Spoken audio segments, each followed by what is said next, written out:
You should really have Googled that. I'm not sure if I'm proud of this yet, but my friend told me it might be appreciated by some low-grade sadists here. I have a cousin, Mac, whose picture is next to the word self-righteous in the dictionary.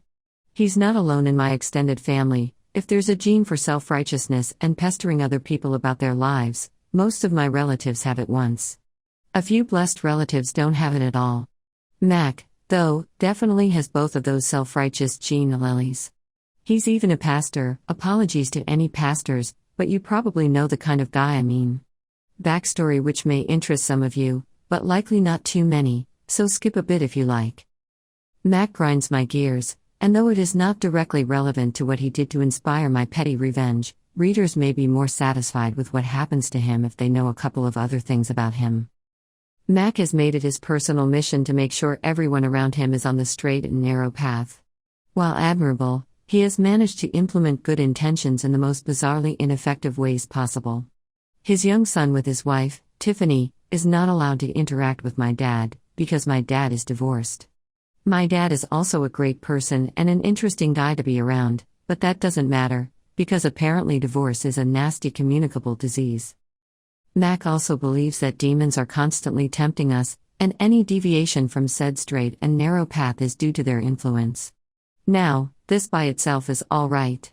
We all have our weird beliefs. But he did try to exorcise my other cousin once. Her demon had apparently gotten her to smoke a big fat joint, and as such she was completely unprepared for the experience. There was screaming and tears.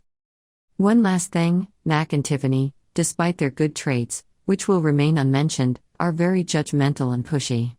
They have a stringent idea of how one should live, and if you deviate from it, prepare for an annoying and self-righteous lecture, a few Bible verses, and possibly an exorcism.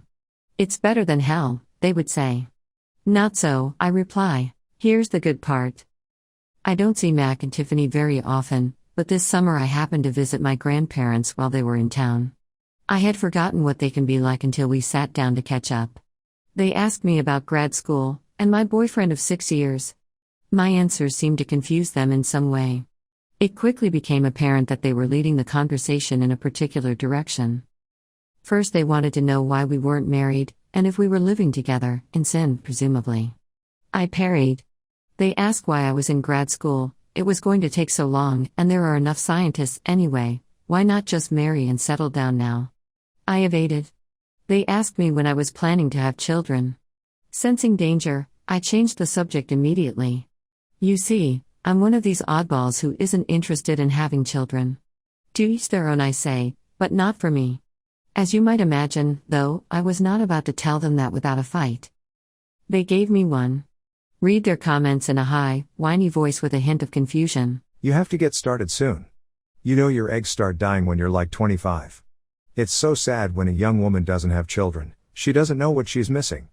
God told us to go forth and multiply, you know it's your duty to Him, don't you? Their words had some sort of effect on me. I'm not sure what it was, but I momentarily lost my senses. I figured they would keep pestering me until they got a response, and I might as well just say it and be done with them. I was out of practice with relatives, and my usual trick of pretending to need a bathroom break never crossed my mind. So I took the plunge and told them I'd rather do other things with my life than have a baby. I regretted it immediately and had the impression of staring at a shocked and angry bull who was convinced I have just bitten it on the behind. My cousin actually yelled at me. I'm a selfish, short-sighted person who doesn't know what it means to be a woman and will die alone. God is disappointed in me. God can fuck off. I'm a waste of a human, because what's the point of life without children? I will never know love. I'd better change my mind. Arguments ensued. A wild aunt chimed in to tell me the same things. I don't remember how exactly it ended, but as you might imagine, I was miffed. A couple of days later, I think I've forgotten the whole thing. After all, that's just how Mac is, and it isn't personal. But I have omitted one important detail so far. Tiffany was pregnant with their second child. A discussion of potential baby names arose, and I saw an opportunity. An opportunity hinging on the basic assumption that while these people may be annoyingly self-righteous, they are not complete idiots. Though maddeningly pushy, I had no reason to suspect that they were particularly stupid. Spoiler alert, but I may have been wrong. Anyway, baby names were being discussed.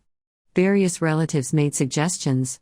They said they liked old-sounding biblical names, which makes sense because kid number 1 already has a bit of a weird one. I'm not even sure what made me think of it, but I told them I had always liked the name Nephron, which is the name of an ancient Roman emperor who is known for his piety and for helping bring Christianity to Rome in the early days. I half expected one of my aunts or maybe my dad to call me on my bullshit, because they are all Christians and some of them know a bit about early Christian history, but nobody did. Mac asked me how to spell it, and where I knew about it from. The first thing that popped into my mind was a book on early Christianity that I read in undergrad, which earned me a funny look from my dad, the only one in the room who knows I'm not religious. But he said nothing. Eventually Mac and Tiffany thanked me for my suggestion and the discussion moved on. I figured if they were at all interested in naming their kid Nephron they would look it up, figure out I was fucking with them, and either laugh it off or get mad but pick another name. Fast forward to a couple of weeks ago. I just got an email they sent around to everyone announcing the birth. They are overjoyed, apparently, to welcome Abraham Nephron Jackson into the world. They had not Googled it. They had not done basic research on this name that they were giving their child. Maybe Mac thinks the internet is a tool of Satan. Nephron is not the name of a pious Roman emperor. It's actually the functional unit of a kidney, suggested in a light rage by someone who was annoyed at Mac for his pushiness. Nephrons filter urine, this kid and his parents are stuck with that for life. To anyone thinking I should feel bad, I do. A bit. Not enough to tell anyone, though. The twice stolen pen. Dad is a principal at a school, and has been for a long time. It's a relatively small government high school of about 300 students, so anyone wanting to enroll has a pretty good chance of actually speaking to the principal instead of one of the admin staff. One day some lady arrives and expresses an interest in enrolling her son. Principal Dad is speaking with her, gets her some forms to fill out, even offers her his special pen. The pen is a nice stainless steel job that was given to every member of the executive staff on the school's 25th anniversary. It even says, school name, celebrating 25 years 1978 to 2003 on the side. Anyway, lady and her son fill out the paperwork and go on their way, at which point Dad realizes his pen is also left. Clearly the pen wasn't a gift, it was obviously more expensive than a plastic hotel pen. Fast forward to the next week when the lady arrives to drop her son off for his first day at the school. Principal Dad waits for Mrs. Pen Thief and gives her the emergency contact form to fill out. Normally this is given to the kid to fill out, but Dad was hoping to see the pen again. Sure enough, this silly lady forgets where she stole the pen from and out comes the 25th anniversary pen to fill out the form. The form completed, she puts the pen back in her handbag and hands the form back. And now I just need to sign it here, says Principal Dad, patting down his pockets as if looking for a pen. Instinctively Mrs. Pen Thief reaches into her handbag and offers him the pen. Thanks, he said as he signs on the bottom of the form, which was just a ruse, he didn't need to sign anything, and puts the pen back in his own shirt pocket right in front of her. Mrs. Pen Thief looks confused, opens her mouth, realizes what has happened, and quickly closes her mouth again. She mumbles a thanks and scurries out the door. I believe he still has the pen to this day.